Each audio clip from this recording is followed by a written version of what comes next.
welcome back. Another episode of RX Radio. We were told that the intro last time was a bit long. A bit on the likely side, so we're going to try and wrap it.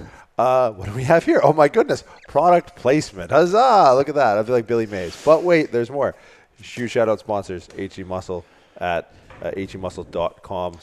Promo code RXD. 10% here. off. We're ripping through it. Yeah. These are my gross gym shoes. Vivos. Get them. Yep. RX'D Radio. Yes, RX'D Radio is the code, and they're Vivo barefoots, not the other shit you were fucking peddling last week. So we got that. Barbell course up this week, and actually that's a good segue into the talk about today. You know what? I want to do like a clickbait thing intro and just be like, you need to listen to this. It is the single most important concept of resistance training, period. Yeah, agreed. Get that concept down, and you'll be able to do anything for the rest of your life. Yeah, and the thing is, like, it's almost like once you unlock that door, once you see it, you can't unsee it. Yeah, that's exactly it. Once you grasp the concept and you realize that everything is that, yeah, you're on. Mind blowing. It's like taking training acid. I took 2 hits of acid once. This is what people really wanted. I took 2 hits of acid once at a charcuterie board restaurant in Miami. Linyepe. Is this when you did L1? Was I on acid for L1? No, not the typing the manual. I ate mushrooms. I took a lot of mushrooms when I wrote that, because I was taking an Adderall. You under the bus well, there. no, here's the thing. I took so much, I started taking Adderall in grad school, and then it was like, okay, like it's meth. And I had a friend who like went through some meth stuff. Classic Windsor. You had a friend who went through some meth stuff. And I was like, well, I probably shouldn't be doing a thing like that out of respect. Yeah. You know, I don't want to be doing this. Out of respect. Yeah. So, dude, I'll never forget the first time I bought mushrooms. Like, I had exposure to, like, harder drugs as a kid. Like, you know, you see Coke or you see Oxys or whatever. But, like, never psychedelics. So I was talking to a guy at the gym, because that's where all drug deals start, right? And especially Aldrin. Jeez. Yeah. Well, yeah, here I don't even want to know what fucking... Anyways, so I was talking to a guy at the gym. I'm not going to say which gym. And people were talking about microdosing. Yeah, that's a thing now. Yeah, so you know who got me onto it early days was Jordan Moffat from Bacon and Barbells. Interesting. And he like sent me this link to this thing out west in Canada, and it was like, you know, it was like the mushrooms that would get you like really high. And I was like, all right, cool. But they were microdosed, and they were capped, and like the mailed to your house. I'm like, sick. So I took one day and like did some work. Like, I don't know, maybe, like, I guess. I was like, because with Adderall, it's like, you know, you're on the fucking moon. Actually, like 60 days before I moved to Dubai, I took an Adderall to finish up a bunch of work. And I didn't blink for so long that I like ruptured blood vessels in my eye. Yeah. So all that being, it's like, all right, well, I microdosed once. And I was like, wow. All right. Like I took 1 cap. And I got up to like 8 caps. And I texted Moffat. I was like, hey, how much do you take? He goes, 2 if I'm really feeling crazy. And I'm like, this isn't working. So I'm like, all right, give me the straight thing. Got a mushroom connect. And I'm just trying to be like. You're also a big human, though. See, drug science. So here's the acid thing. That'll tie into the acid thing. Let's bookmark that. So I'm like, all right, I'm an adult, kind of. And I'm like, all right, well, I want to get mushrooms. I have this contact for a drug dealer. I used to be on the other side of that to a certain capacity. So, like, don't waste my time. Right? Like, don't break me down bottle at a time. Like, bulk shit only. So I'm like, all right, I'm going to be respectful of this drug. You know, like, show a bit of compassion. Yeah. But I have no idea what the going rate of this is. Like, how much for how much is a concept. I have no concept for it. And so I'm like, okay, if I'm a drug dealer, street level, and we're not talking like pushing weight around a city, if someone pays me $300, I feel like that's a reasonable. Yeah, I feel like that's an okay. You should get enough dose. Yeah. So I was like, okay, I'll have $300 worth of mushrooms. And I didn't even. And he said, what kind? I was like, surprise me. And but like we were on like one of those apps where everything deletes, like Wicker or some shit. Fuck. Yeah, it was like Bitcoin vanish mode on IG or whatever. Yeah. And I was like, okay. And I was like, I'll have $300. And he's like, oh. And I was like, I don't know if that was good. I didn't know if I offended him. Like, should I go 500? Is that too much? And so he's like, oh, where do you want me to meet you? I was like, there was this parking lot in this hotel right next to my apartment building. So I was like, you know, do you know, what was it called? Lakeview Hotel, I think that's what it was, on Lakeshore Road in Burlington. He goes, yeah, we're super close. Meet you there in 10. And I'm like, sure. So I like get into my car and I just drive across, like literally right across the street. And I'm sitting there and I'm like looking around and there's like, there's signs. You judge. No, here's the thing, man. You don't. And like maybe it's the echelon of drug and like the demographic that have moved towards mushrooms. So I'm sitting there and there's like a bright yellow like beetle. I was like, that could be the mushroom drug. That could be the mushroom dealer guy car. That's what I would think. Yeah. But Herbie, that drives off. And that wasn't it. And there's just like a beat up like '87 Corsica. I was like, maybe if this guy like still lives with his mom or something. But I have like $300. I don't know. And all the while, there's a black. And I was driving a white Range Rover. And next to me was a Tesla Model X, black. You're joking. Dude, hand to God. He literally, he was with his wife, which I found hilarious. And I'm sitting there. I'm just, kind of getting frustrated. Like, where the fuck is this guy? And finally, all I hear is zzz, and the window drops. And he literally looks at me and goes, and he holds up, a garbage bag. Like a pillowcase full. He's like, is this for you? And I'm like, you're the, who is a Range Rover buys $300 worth of mushrooms? Who in a Tesla sells $300 worth of mushrooms? I was like, fuck me, man. What a good guy. And so I used to take mushrooms. And the caps didn't work, so I would just take them. But anyways, the drug math thing was I was taking acid with some friends. And then it has to, body weight, I'm sure alcohol, but hallucinogenics, our brains are relatively. It's supposed to make a difference with I don't know. I felt like I was more than 2 times higher than the people that I was twice the body weight of who took one hit. That's all I'm saying. But and on that note, how did we get on that? I don't know, but that from a short intro, I think we might. But that's a great story. Drug stories are great stories. Yeah, great story. But yeah, Lenyepe, charcuterie board restaurant, 2 hits of acid. I was fucking gone. And okay, that's what it is. It's like I had an epiphany. Okay. And I've actually thought about this since being back here. Maybe it's the proximity, maybe it's just the craziness of my life, but it's been my number one reference point that calms me down in my life since that night. But most people say that. Most people say that after their hit of acid, things change in their life, and maybe that's what it is. It's the reference point. Yeah, it depends. It depends on how, I don't know. I've had people come out of it and namaste, they front. They become a tree. Yeah, exactly. Namaste. Right, yeah. It's no. But for me, it's when shit gets stressful. When I was on acid, I was so, I wasn't freaking out. I remember talking to someone and typing my experience as I was going through it, which is super crazy. I compared it to being the guy running the marathon while simultaneously passing the water to the guy running the marathon. It was wild. But it's so overwhelming that you feel like you're just going to, there's too much input. You understand that when people say too many knobs that are turned on there. Everything is so heightened. You're like, oh, thank God our brains only work at 10% capacity or whatever. Because if this is even if this is 100, this would be too much to operate. You get nothing done. I went up to get some water, and I was so impressed. And I was like, do you think anyone knows? And God knows what the security camera footage looks like. I mean, just creeping around. And it's just oh, fuck, what a nightmare. But I felt like I was just looking over the edge the entire time. I'm going to fall. I'm going to overdose on acid or something. Falling forward. Right. Oh, my goodness. The universe is coming together. But it's that for me is a reference point. I look back and it goes, how much as I think I'm going to fall over, I never will. My body won't let me. My brain won't let me because acid makes you go there. Yep. And then you just get comfortable. So this stuff is crazy in my life and flying in and out. And there's a cat and there's Tessa and there's a whole thing and work and people. I'm like, you know what? You'll always be okay. There's you'll never fall. It's I got you. And so that ties in. That is such a weird parallel as we're talking through it. So do enjoy. It is an epiphany. It is an acid trip epiphany about training. And it's the number one tool. I think what we talk about precipitates and allows for the ease of skill acquisition course, live for sale now. The big one, barbell course, up next week, prescript.com. This was a shorter intro. Not as long. A little bit shorter. People like drug stories. Yeah, they do. Plenty more where that came from. Not really. Lundy, hit it. You're tuned in to RX Radio. Have you and Thayer done that? Well, yeah, so many times. Okay, good. All right, I don't feel bad. No. One time, me and Killian recorded an entire podcast. Didn't hit record.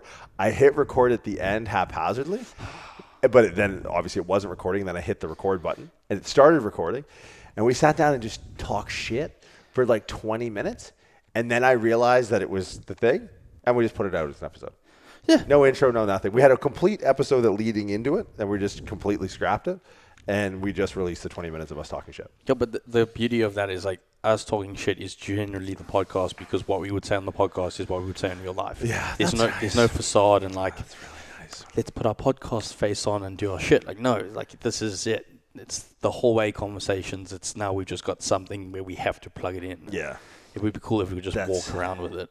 The key, like mic'd up on like TSM. Yeah. Yeah, I'm a big fan of that.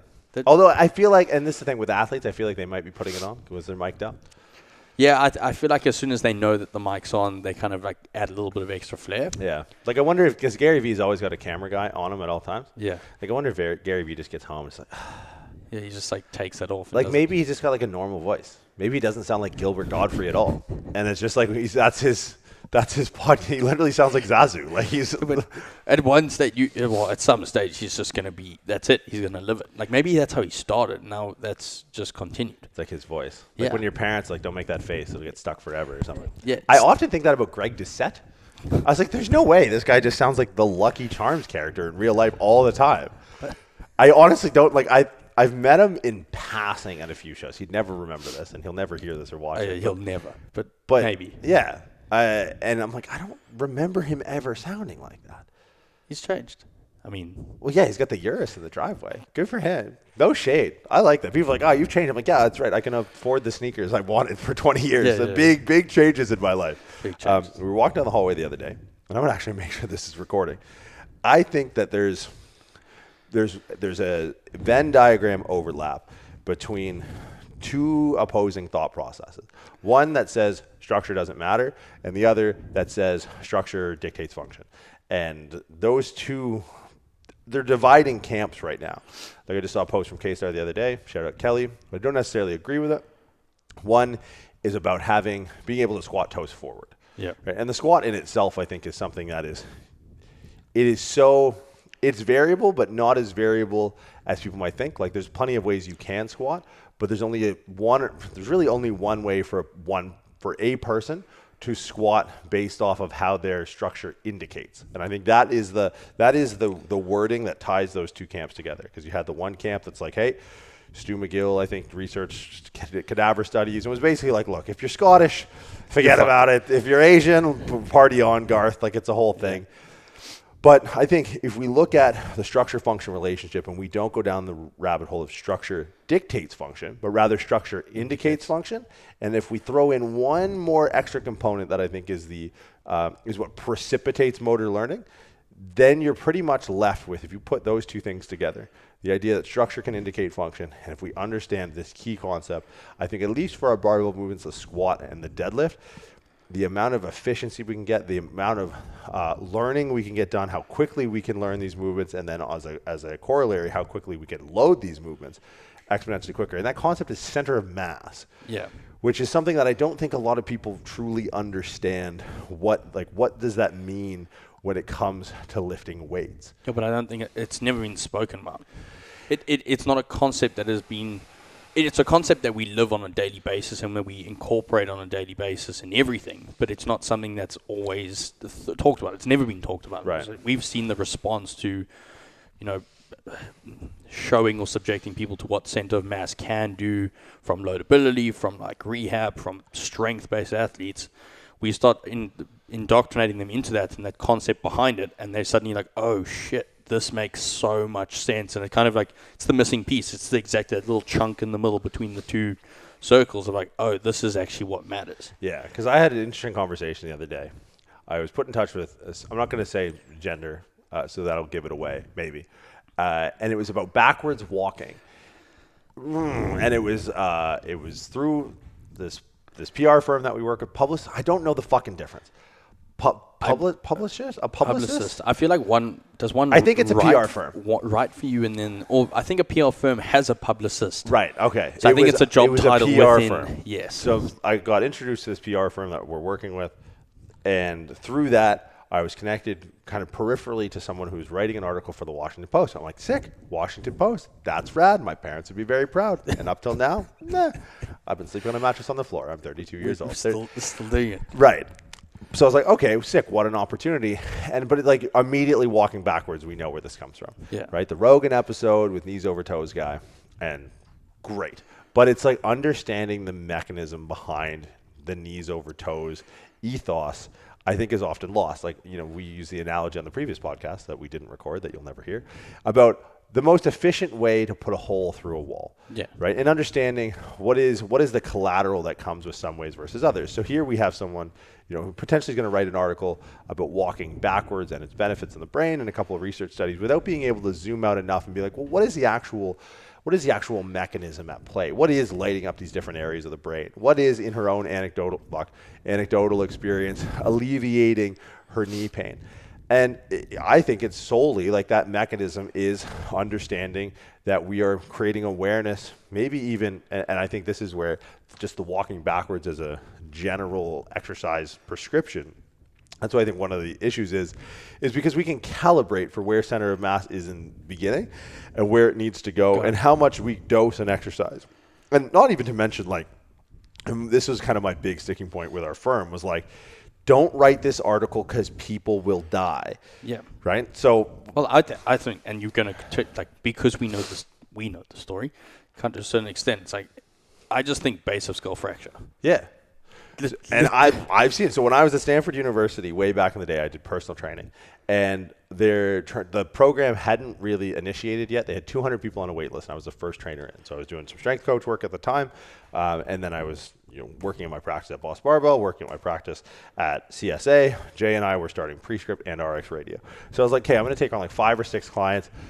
California is an expensive place to live. So I had this list of 200, hand to God, and they're not to know this, but I went through and handpicked all of my clients. I Google searched all of them, 200 people. I went on LinkedIn, I went on Facebook. Most of these people, you could just Google their name and they'd show up in the news. And I emailed the guy and I never received a response back. And it's a bit sad. It's a bit sad as to why. But how many people, so maybe let's start on a lighter note. Last summer when I was in Miami, I worked with Andrew Schultz for a handful of months and Oshkosh and all that. And then a video went around of a security cam footage from a gym that he was training at back in New York. And he eats it, like completely ate shit on the treadmill. And his girl came in on her just like a white knight and like saved them. And Schultz I think Schultz actually posted it. So shout out Schultz to having a sense of humor. But he was running forwards. And this is like, Schultz is a boxer. Like that guy can fucking throw hands. He can surf.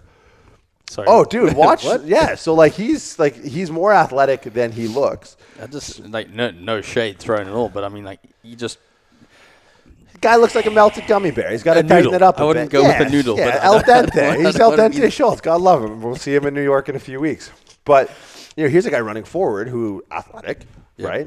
Has some awareness. If you can surf, you are made aware of your center of mass, right? That is definitely one of the inherent skills. Just like when people say, "Oh, we're having a kid or whatever." Not me, but like when people have kids, they go, gymnastics. Yeah. I'm going to put him in gymnastics. And that is, I think awareness around center of mass is what precedes the acquisition of movement skills, motor learning, right? We're calibrating the instrument that we're then going to learn these notes on, right? Like, a lot of people will tune a guitar or tune a piano, or try and learn piano or guitar, but they actually need to tune that instrument first. Yeah. Right? Because a squat isn't a squat if you don't know your center of mass.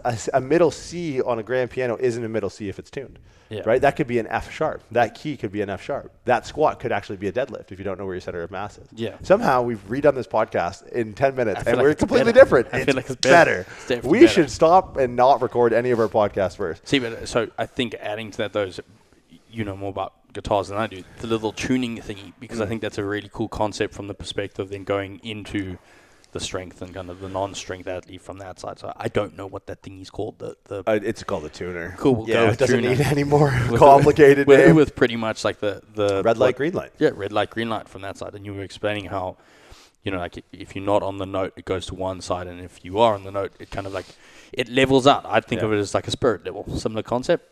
I don't know what the thing you said is. Spirit level? Is that what's on the camera right now? So essentially that it makes sure it's a bubble, little bubble with it, that then once it gets in the middle of the two lines, it's like you've found your level piece. Similar concept. Yeah, exact same thing, right? So like in music, you would say it's too sharp if it's starting to reach to the octave higher, right, into the next note, or 100%. It's too flat, which is reached lower. So like we see this all the time. Like there's 100,000 million songs wrote in drop D tuning, which is simple, like you just drop the E chord at the top down. but it changes where the orientation of frets are. Just in like if you change, someone's orientation of their center of mass from forward to backwards or backwards to forwards, we're going to change the way we organize exercises. Change the way the squat and the deadlift is probably the most simple, right? Because that's going to be the difference between horizontal translation of the pelvis and vertical translation, right? So deadlifting, we're going to stick our pelvis back, move it horizontally. We're squatting, we're going to move it vertically, up and down. But a lot of people, if they don't know where their center of mass is and they can't predict it, and as a fitness professional, like, there are very easy tells. Most people, whether really weak or really strong, are often going to meet somewhere in the middle and carry their center of mass forward, right? So when I was approached by this lady from the Washington Post about this article, I was like, well, she had anecdotally walked backwards and found a relief in knee pain. And she was looking at research which said it lit up certain parts of the brain. And I was like, well, we know just through the idea of equilibrating center of mass, the idea that, through the cerebellum, the vestibulocerebellar system, the cerebrocerebellar system, and the spinocerebellar system, it's like, yeah, we're probably going to see some parts of the brain light up if we start to tune that guitar and shift that center of mass purposely. My biggest thing, zooming all the way out, was like, you probably don't want to mass prescribe everyone walking backwards, because walking backwards isn't the mechanism. It's dangerous, though, on a absolutely. Moving tool. Yeah, so the Stanford story. Yeah. When I went through this list of 200 people, I landed on like 5 or 6. I never got an email back. I have his name here. I never got an email back from Dave Goldberg, because Dave Goldberg, who... What was your Google search? What I Google searched to find his name was Google treadmill death, because he was an executive at Google. Facebook exec's husband, so Catherine Sandberg is her husband, who's big time Silicon Valley. Catherine Sandberg is an animal. And I'm reading a CNN article here. How does a seemingly healthy 47-year-old millionaire die in a treadmill accident, right? David Goldberg's fault. Turns out treadmill-related accidents are quite common, right? Goldberg, CEO of SurveyMonkey, husband of Facebook COO Sheryl Sandberg, died Friday. This was back in, when was I? This was back in 2015 when I was still living in the Silicon Valley. There's an email sitting in his inbox somewhere from me about activating him as a personal training client. It went out to him while he was on this vacation, and he passed. And look, I mean, this was running forward. He was running forward, right? And how many people, and here's like the language that I would use, is people, I'm assuming, I worked at Apple World Headquarters as a chiropractor. I saw what the Silicon Valley lifestyle does to the human body. There are absolutely exceptions to the rule, but most people that work in that work environment are weaker than the forces of gravity acting on them. So they're falling forward. So he wasn't running forward. He was falling forward. And then he succumbed to falling all the way forward. Right? So like my thing with that mass prescription is like, you don't understand the mechanism. And like, please do not put an article in the Washington Post for people to walk backwards because you think that it's lighting up these parts of the brain because walking backwards. Like, no, it's shifting your center of mass backwards, and it's that expression or that activity that's lighting up parts of the brain. And there's so much collateral. Yeah, I'm sending this to my fucking PR publicist person right now. And just being like, this is why we're not doing this article. Yeah, no, seriously, I'm doing it right now. The collateral concept is what I think makes this so important. It's like we spoke about the hole in the wall. It's like we don't need the collateral of the 14-year-old punching a hole in the wall and not breaking his hand. Whereas if I wanted to put a hole in the wall, I'd pick something a lot less collaterally damaging to me. Right. A nail with a hammer, for example, or a gun. Put a 9mm to the wall. Like it's so much less collateral from my perspective versus to achieve the goal. It's like the collateral of walking backwards at whatever speeds it lands up being. It's like, hey, you take one misstep and you fall backwards, base of skull fracture. Obviously, this is the extent. We're not saying that that's what happened. He literally was falling forward in an orientation we're used to. Yeah. And now we want to put someone walk backwards where most people, if they do walk backwards, fall over, actually, is what I've seen. You've seen people walk around. Sure. They do something they're not used to. They fall backwards and they fall over. It's like, so now you want to do that on an object with the collateral. It's just all to achieve the goal of what? Lighting up a few parts of the brain that you could do with a much better tool. In a much more controlled environment. Yeah. Like, we use the comparison of, we take untrained individuals and we get them to perform CrossFit workouts with barbells. their aerobic capacity, their like metabolic conditioning will improve. But we know barbells aren't the best tool to achieve that outcome, right? We would probably go, okay, if this is our sole outcome, a barbell to achieve an increase in aerobic capacity or metabolic conditioning is the equivalent of going, oh, we want a hole in the wall? Fist through the wall. It's like, well, there's a lot of collateral, right? We don't need to tax the shoulder labor, and we don't need to tax the rib cage, the lumbar spine, the pelvis, the hip sockets, the knees, and the ankles, and so on. We can just put them on a bike, high output, low skill, right? And that's the bullet. Well, yeah, that's the bullet. And I think the thing is that if you ever worked with proper CrossFit athletes, they're not doing conditioning on a barbell. They're performing the skill on a barbell. They're doing their conditioning work on their bike, on their rower, on whatever it is to build up that engine, and then translating it over to their skill-based work on a barbell and using the conditioning from the tank to move over to that. And if you take that concept and then we bring that into kind of like the skill acquisition model, and we bring it into like what we teach from that, it's the same concept. It's like, let's string the movements together. We've taken the conditioning on a barbell aspect of CrossFit, and we've broken it up into, hey, I need to build up an engine tank and I need to work on the skill of the movement. Now, that's a slightly more advanced concept from what we talk about in skill acquisition, where we go from, hey, we need scapular retraction to then kind of help with like whatever it is from benching or pull-ups or whatever it is in terms of moving or starting to learn the movements. It's the same thing, but we need to kind of just advance the concept. Now, moving back to kind of the treadmill arguments, like, well, what can we use that is not that's risk averse, right? That we're trying to still create the same principle behind what the walking backwards does or means. And that's where I think a lot of people miss. And if there was a single concept to grasp, I think it is creating awareness around center of mass. So like for me, and this is kind of something I sampled from Pat Davidson, I really like, I think through extension of Bill Hartman, is, the idea that like sagittal, frontal, and transverse get more complex as we move through them. So at the very least, in a bilateral stance, I want to make sure we control center of mass, bilateral stance through the sagittal plane. Right now, sagittal plane is an expression of movement or anti-movement through frontal and transverse. But so with my athletes, the number one test, and we have combine coming up, we have free agents walking in the door every day.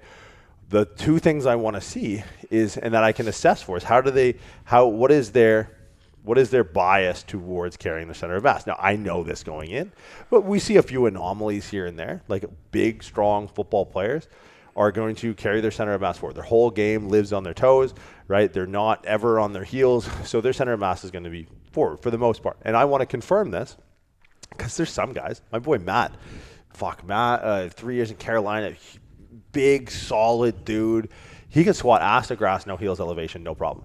And I'm like, wow, bilateral stance through the sagittal plane, very good. Good. He can control his center of mass, right? And that makes a guy that's 6'4", 6'5", 320 a fucking athlete. He makes him right? dangerous. Well, the thing is, and this is what I love about this way to organize center of mass and priority around skill development or athletic development, and they're both the same things. Athletic development would probably be something akin to more advanced skills than most general So I look at it as 3 buckets. We have people who are weaker than gravity. Shout out Kyle Baxter for that one. I love that quote, weaker than gravity. And their sport becomes walking around every day, right? That's their field of play. Life is their sport. And if we can get them stronger than the forces of gravity and they can control their own center of mass, brilliant. Then if we wanted to advance that, we could look at controlling their center of mass and an external force, which we then call combined center of mass, right? And that will create more complexity in the acquisition of skill. But athletes are usually already here for the most part, right? They can control their own center of mass. And the next thing that athleticism provides us is how do you control your center of mass and something and or someone else's, right? But in order to, I think skill acquisition and athletic development are on the same spectrum. Just athletic development is skill acquisition for those people who have required the basic skills, are stronger than gravity, and control their own center of mass. Then we can advance to quickly starting to, like Bo Jackson is someone that comes to mind. Bo Jackson is probably one of the best athletes of all time, and what makes athletes great is their ability to learn really fast. But in order to learn really fast, you have to have a baseline operating system that knows how knows how and where your center of mass is. So it's like if we think about skill acquisition being what precipitates athletic development, the first step is creating awareness around center of mass, right? So two of the tests I'll do is like, hey, let's just squat and see if your squat looks like a deadlift. Yeah. Hey, let's do a single leg RDL and see if you feel it in your hamstrings. Right? Both of those are sagittally plane dominant bilateral single leg movements or bilateral unilateral movements. Okay, football, depending on your position, you might spend a lot of time on one leg.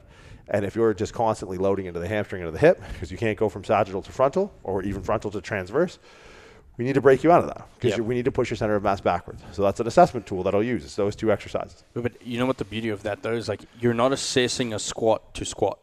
You're assessing a squat to understand the distribution of center of mass. And I think that's where the concept, and we've seen it for so many years, where the standard like FMS test was, let's look at a squat. Yeah. It's like, but not even that. Let's look at an overhead squat, which is going to push even a good athlete's center of mass so far forward. Correct. So it's like going back to that very, the originals of kind of assessment, if we were. Like I was always taught like FMS, overhead squat, watch a person squat because everyone needs to squat. It's like, well, no, not everyone needs to squat. Everyone needs to understand how to control their center of mass. Right. And if we as trainers can understand or assess for someone's ability to control their center of mass, we can speed up the process of exercise selection. We can speed up the process of correction. We can speed up the process of getting someone from being weaker than gravity to now being able to life. Yeah. So it's like it's an assessment tool, but not for the movement. It's an assessment tool for how we orientate ourselves in terms of center of mass. Right. Yeah, I totally agree. And I think it's something that, you know, because there is a conversation like there are people who are so weak that that's even far too forward, much. Yeah. And then this is where the game changes again, right? Like I made the analogy of like human movement is a chess and checkers board. Now, like we have different exercises, just like we have different pieces in chess and checkers, but the board is the same. It's still resistance training, it's still weight, and still gravity. But if you have someone who like a body weight squat is out of the question, like just from a pure relative strength, they are that much weaker than gravity that they can't overcome. Even in like a heels elevated counterbalance TRX, it's like, okay, we don't even begin to have this conversation until we've got them on a leg press, get them in a quad extension, hamstring curl, like Build isolation. some form of resilience to then put ourselves in that position. Yeah, like I look at it this way. James Marshall, Instagram clip. I look at bodybuilding like muscular isolation. I look at powerlifting and strength development through muscular integration, and I look at athleticism as dissociation. So isolation, integration, dissociation. Those are like three key, and obviously everyone, again, Venn diagram, right? People can do both. Like if you look at our boy there in New York, Aaron Judge. Dude, like what the fucking Jose Canseco is this guy? Monster. He walked into the Tampa facility and I was like, do you have like a new tight end here or something? They're like, no, that guy's a baseball player. I was like, get the fuck out of here. Like I think he signed a $300 million deal. But you know, let's look at those three pillars. Isolation, sure. Give that guy dumbbell curls, 50-pound dumbbell curls, no problem, right? Integration, high handle trap pulls, some sort of triple extension shit, no problem, right? And then dissociation. Watch him swing a bat and watch the difference between his pelvis and his rib cage, that ability to dissociate. Right? And I think it works and I don't always say in order like it's linear, but in a circuitous fashion, we always see ourselves going around in circles, right? Even in our training, right? You know, and our dissociation stuff is probably more front-loaded in our warm-ups now. And then we go dissociation, integration into our strength work, and then isolation into accessories. And then we just kind of, it's a circle, right? There's a joke there somewhere from, I now pronounce you, Chuck, it's a circle. But I think it is like that idea of isolation, integration, and dissociation. And dissociation, you know, the idea that's very transverse plane dominant, right? So we're getting into that more complex realm of organization, of self-organization. And I think that in order to start to play around in dissociation, like a javelin thrower for me is always the best because you just watch that dissociation of pelvis, right? And then you see the dissociation of the position of the occiput, the position of the sternum, the position of the sacrum. They're all facing in different directions, right? It's like it shouldn't be doing that, but it does that. And when they do it effectively, that little toothpick goes wild.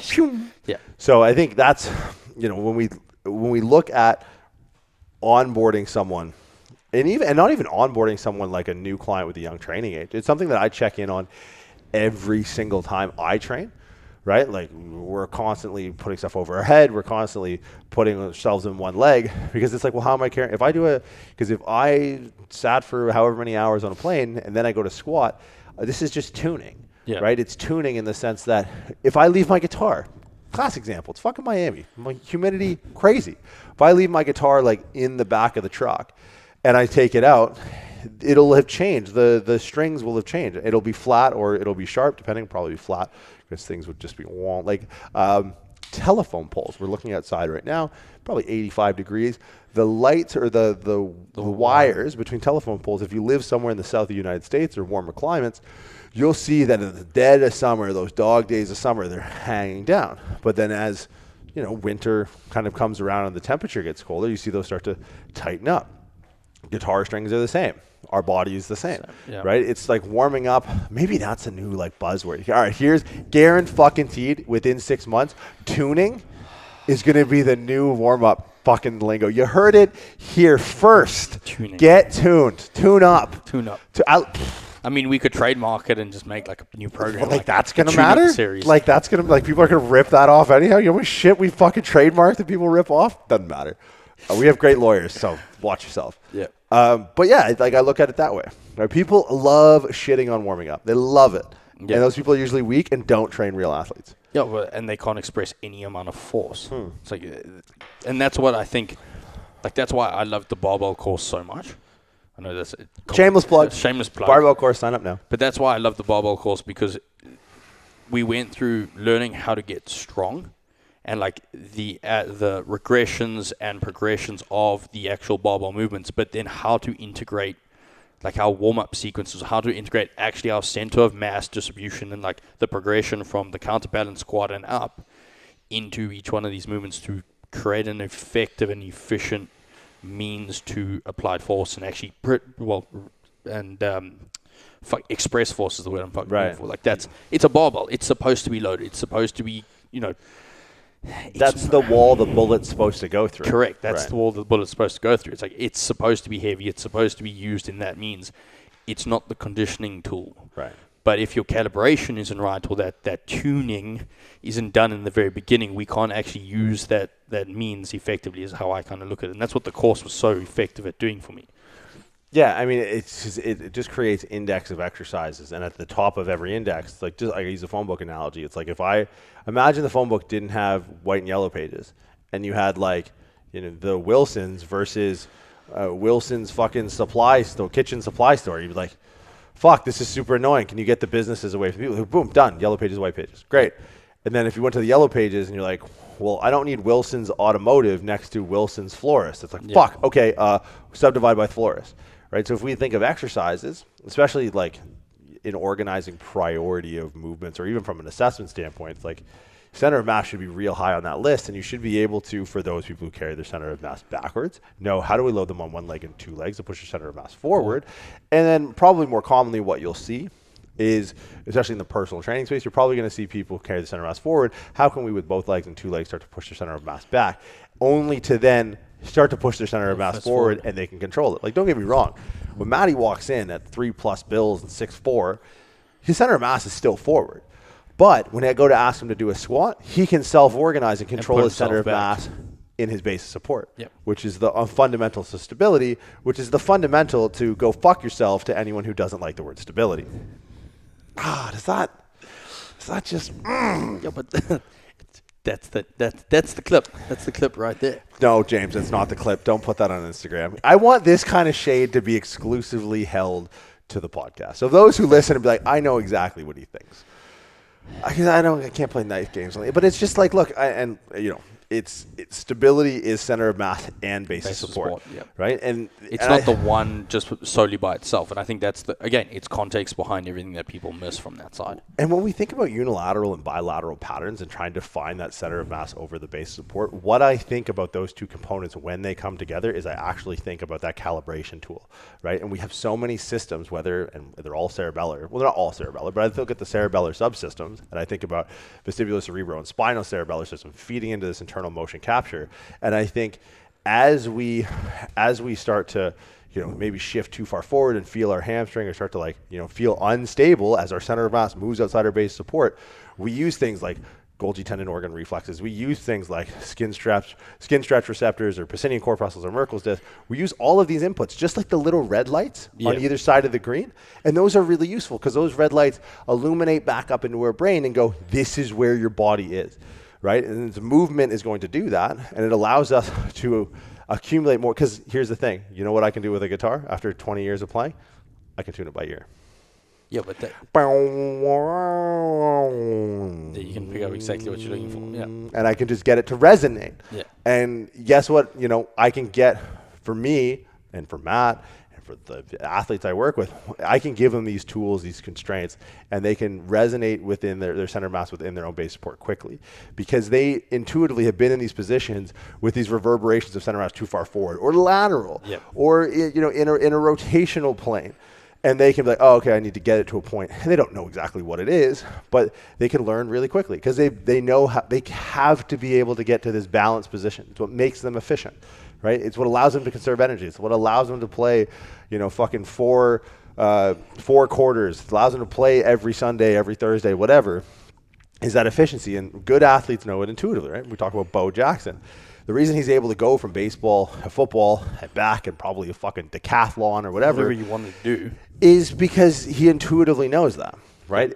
And his body knows how to be efficient from a movement standpoint. And what that fundamentally means is as he begins to deviate to inefficient patterns that force, undue muscular co-contraction in order to maintain or attain a certain position, he just probably defaults back to this position that's most efficient. And I can guarantee you it's going to be a position where center mass over his base support is stable. He knows exactly where it is. And his cerebellum just sort of I would say lights up, but to go back to the Washington Post article, that's probably the changes they're seeing in the brain. Yeah. That's probably what walking backwards is giving them. Well, is it not just the exposure to the new movement that they don't like? That's literally in my head kind of where it goes. It's like, hey, we've never been in this position before. We're now in this position. We're now attempting to find what we need, our base for support. It's like it's the brain going off like, hey, this is unfamiliar territory. What's going on? I need information. Right. So and I wonder if you get the same response from a novelty control. You know what I mean? Like, hey, let's introduce. I really like, and maybe that wouldn't even count as an novelty. I really like soccer balls in like knee rehab, right? Because there's so much coordination. You are standing on one leg. You are trying to control your center of mass. You're trying to not fall over. And you have this visual target that you're now trying to integrate into your movement. But like, what if you just did a sham control of a novel movement? Like, hey, let's do I don't know, bench press. Yeah, and you'd be like, wow, like someone who's never done bench press, man, my knees feel way better. It's like, yeah, there's probably an isometric contraction. But is it the learning of the new skill that's lighting up parts of the brain and creating awareness?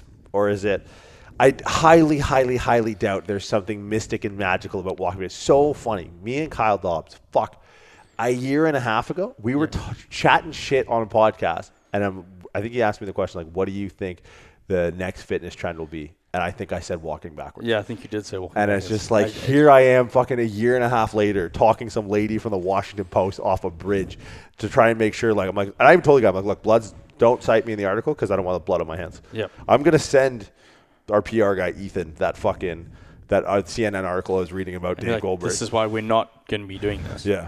But I think it's, the funny thing about all of that, and every single time I see someone walking backwards or doing a sled drag, it's like, it came from someone who says knees over toes. Yep. Walking backwards is not knees over toes. No. It's pushing your knees behind your toes. Shout out at Knees Behind Toes on Instagram, which is actually just, I think it's George Sherry and Saluji. I don't. It is. It's literally a prescript meme page. I hand to God. I'm not making this up.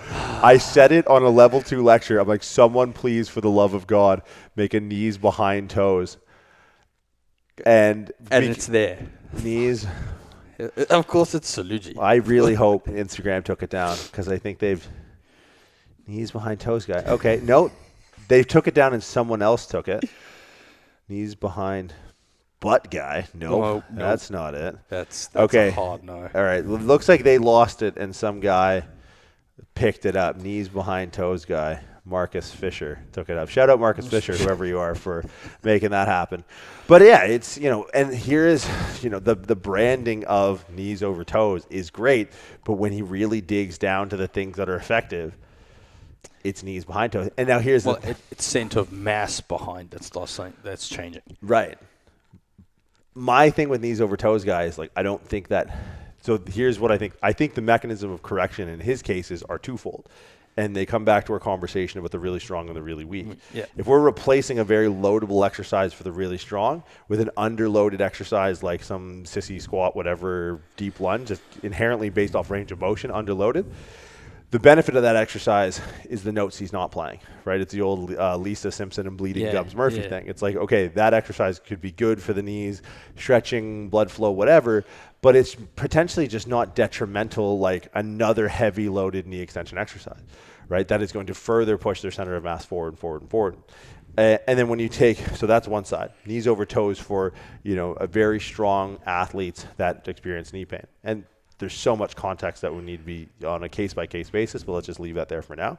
And then we have knees over toes, guys, principles for undertrained. People sit on their couch and go, oh, my knees hurt. Well, this guy said reverse sled drags. It's like, well, if you went from sitting on your couch to doing anything, right, pain response, exercise-induced analgesia, all these things, is it really that? Or is it just any novel strengthening will do? And I think when we look at the expression of someone who's really weak and really strong and how they carry their center of mass, and we look at those knees over toes interventions, well, guess what? It's load management, right? One side of the sword in load management takes people who, and this is the key, it takes people who are underloaded and loads them more, right? And it takes people who are overloaded and loads them less. Yes. That's what load management is. It's not, and oftentimes when we see it in physios and chiros and PTs and people with Instagram accounts, right?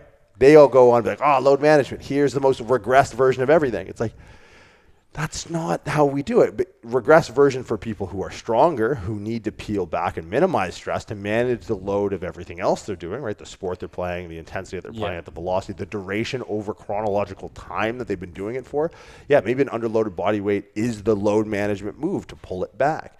But on the other side of the coin, there is the 95% of the population who've never lifted shit. And then all of a sudden you're like, yeah, go to my Instagram account. He's brilliant, by the way. Did you see on his podcast that he reorganized his post to be like, how much bank do you think that guy closed? I don't know. And I don't want to know. I do. You know what? Of all the people to gain, look, he was, I mean, Rogan is kind of it, but he's Instagram Dr. Oz. He's Mehmet, dog. He's Mehmet Oz. Yes. Right? Knees over toes guy is musculoskeletal Mehmet Oz from Turkey. Sidebar. No, I swear to God, when I was flying Turkish Air through the pandemic, the little fucking video that comes on when you're on the plane is Dr. Oz. Like, I would much rather fucking knees over toes guy doing athletic lunges than everyone shoving raspberry ketones up their ass. I agree. Right? So, like, I think but that also Oz scale. is a big fan. Scale. Big fan. If knees over toes guy ever wants to come on the pod, he's got a seat at my table. And who the fuck am I to give him some seal of approval? But I like what he did. Yeah. Right? I just think the mechanisms, when we zoom out and you have a clinical perspective and you have a training perspective and a coaching perspective, everyone comes to me, or not everyone, a lot of people come to me. I feel confident in saying that because I know some people are like, I get this question all the time. It's like, no, you fucking don't. You said that yourself. Yeah, 100%.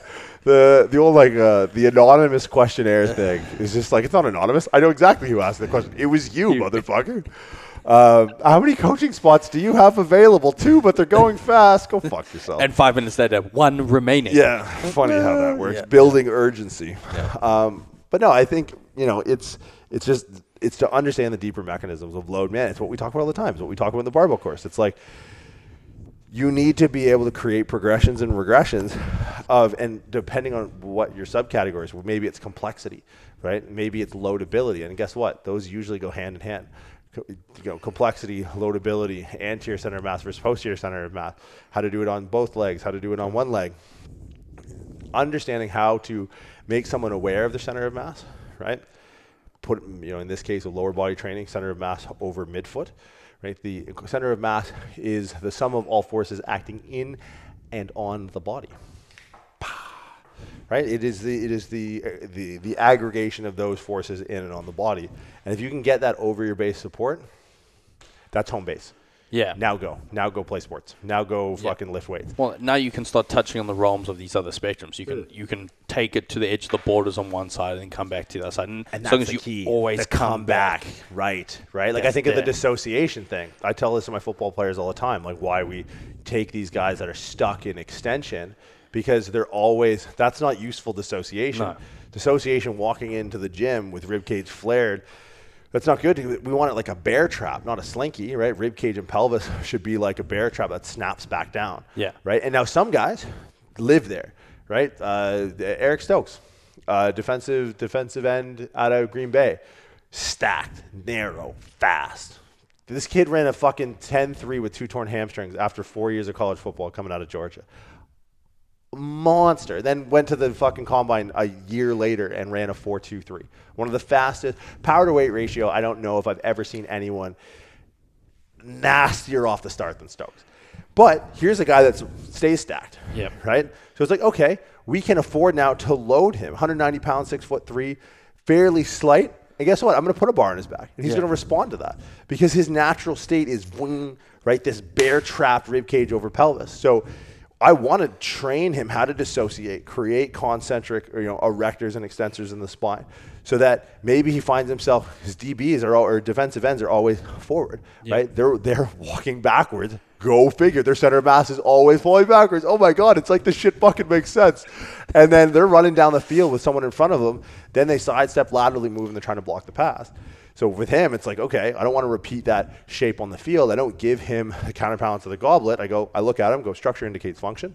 His structure keeps him pretty, associated all the time. I'm going to dissociate him, get him into extension, so that because he does live here, right? He lives in like this stacked position. That's where he expresses his most amount of force in that position, but that doesn't mean that we don't want to expose him to being able to kind of get further out, reach, block a pass, and then still come back as fast as possible. That bear trap analogy is actually a really cool analogy with that. Yeah, where you take a guy like Matty, and Matty comes like, lineman. He comes off the line, boom, right up into extension, hands into the armpits. Yep. They're fucking all this fast hand shit.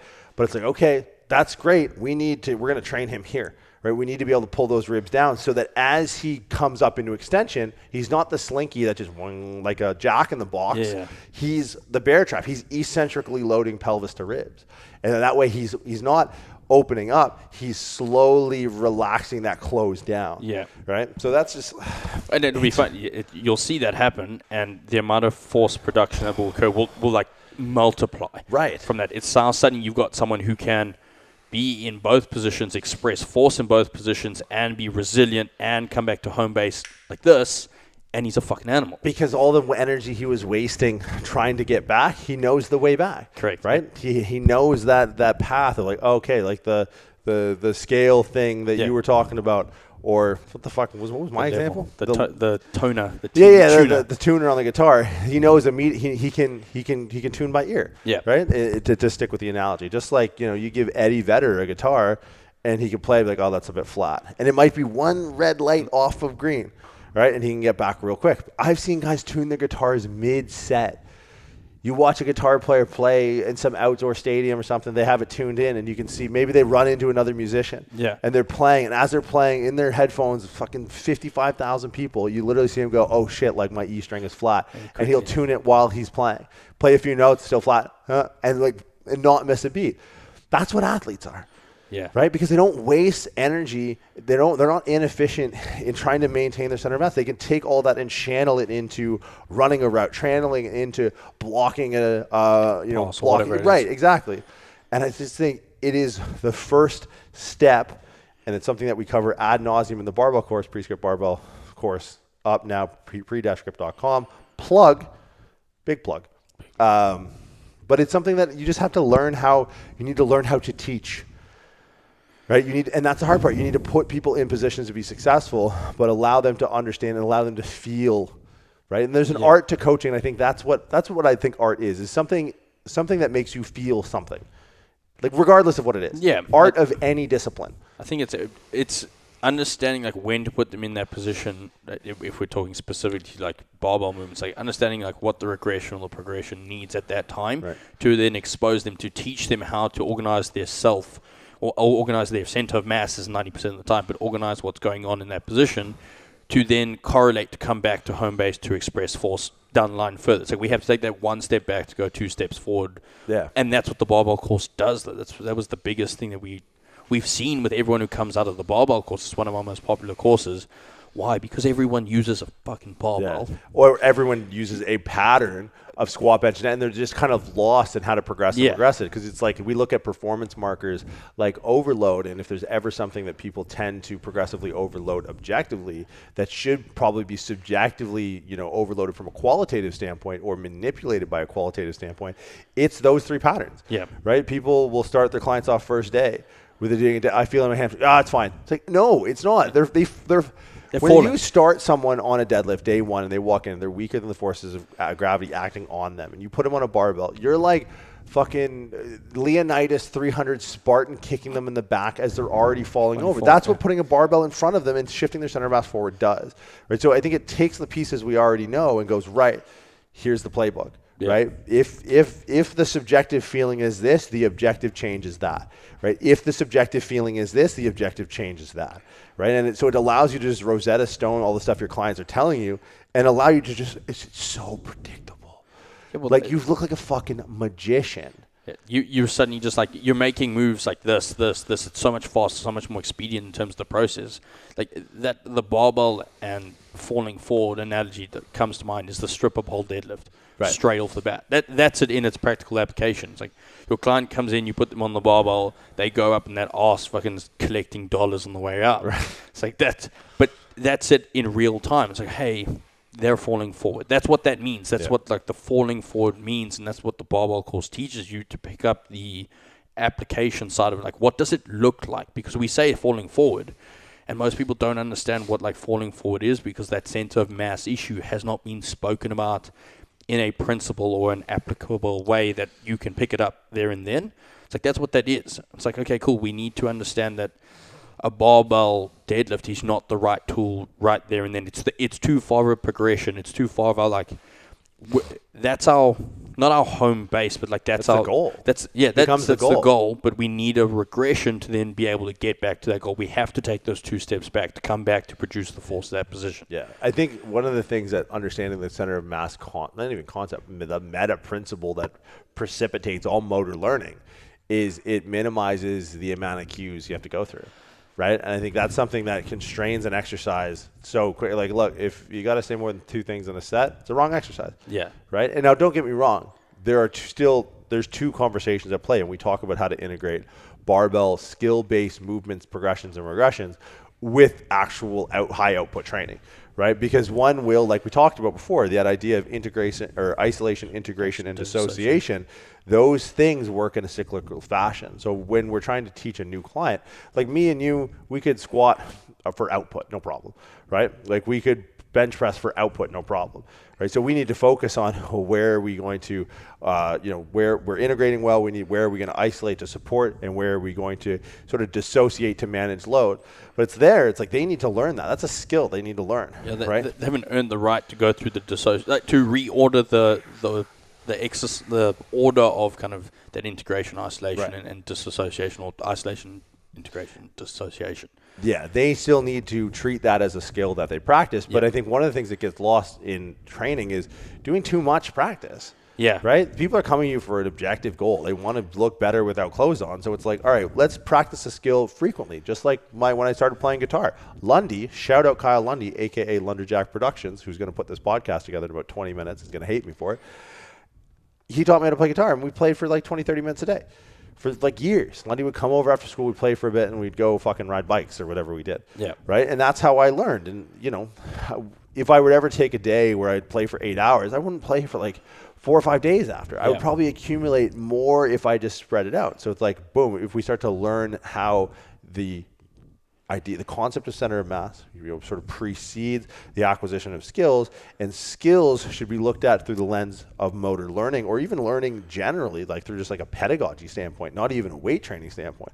Everyone looks at weight training literature to see what the best frequency is. Well, there's so much context to this. And one of the main contextual points is going, okay, if I'm looking at the barbell movements or a regression of those barbell movements that meet a client where they're at, and really that intersection point is how does the client carry their center of mass, and how does that particular barbell variation or kettlebell dumbbell variation manipulate their center of mass or position their center of mass, that is the perfect marriage to expedite the acquisition of skill. And then we slowly start to incrementally challenge that intersection to push some more complex skills in which they can adapt to faster, right? If we start to look down that road, I don't need to look at research on weight training for exercise frequency. I look at research on learning and the idea of interleaving. So they're going to see a new client of mine, or even someone rehab, right? Someone torn ACL. We got a guy right now comes in 10 months. He's 10 months post patella tendon rupture.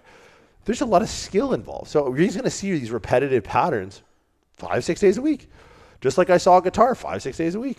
It's not hard. And all these patterns are going to be meeting him at that intersection of his ability to learn a skill and how the center of mass challenges the base of support and them to stay stable to learn that skill. I don't know if there's anything else to say. I don't think there is anything else to say. There is. And it's during 9 weeks of the pre-script barbell course. Myself, shameless. Gosh, shameless. We've become so shameless in the years. Duloc, myself, next week, pre-script.com. I think it's on the homepage. Under courses, if you want to find it, it's pre-script.com/barbell or PS Barbell on Instagram. Check it out. 9 weeks, me and Stu Locke. Big fan.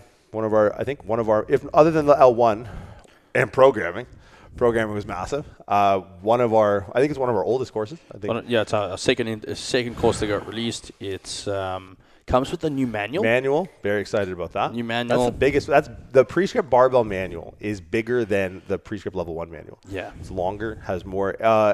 It also has a full exercise library online that comes with it. And it also comes with the regressions, progressions, how to use intensifiers, how to use tools of barbell training. That's bands, chains, different variations of barbells. I don't think there's any other barbell book out there that goes through similar process. We do Mars bar, safety squat bar, reverse bands from the bottom, chains, box squats, everything, low box squats, the deficit deadlifts. We and Stu sat down, and with the help of there's 15 people came together on that book, and there's every single variation plus the exercise plus Prescript Collective as well. Monthly payment plans option on the website, guys. Prescript.com, barbell, center of mass. Don't die on the treadmill. See you next time.